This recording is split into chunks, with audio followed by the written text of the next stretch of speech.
2 minus 8 gives us negative 6. And again here inside this parentheses we have 2 minus 8. So negative 6 times negative 6, which equals positive 36.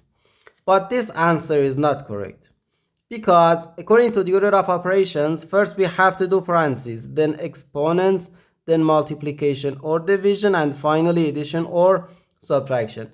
Remember that multiplication and division have equal priority and we have to work from left to right. And the same applies to addition and subtraction. In this expression, we have one subtraction, one multiplication, and one parenthesis. Inside this parenthesis, we have one subtraction.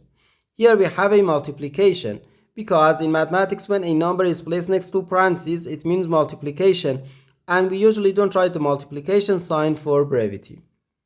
Okay, so according to the PEMDAS, first we have to do this parenthesis, then this multiplication, and finally this subtraction.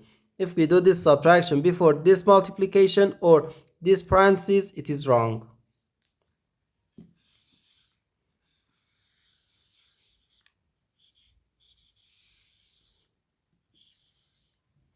So first we have to do this parenthesis.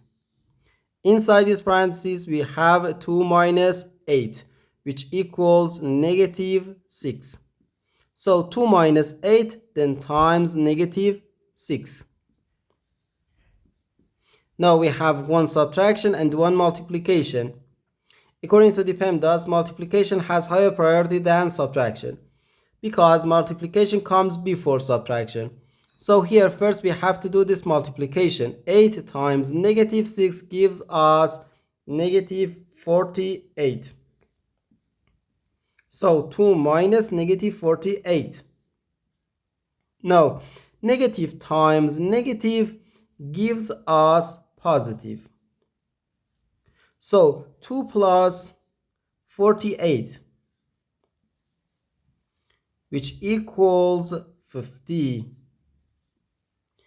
And this is our final answer to this problem. The correct answer is 50.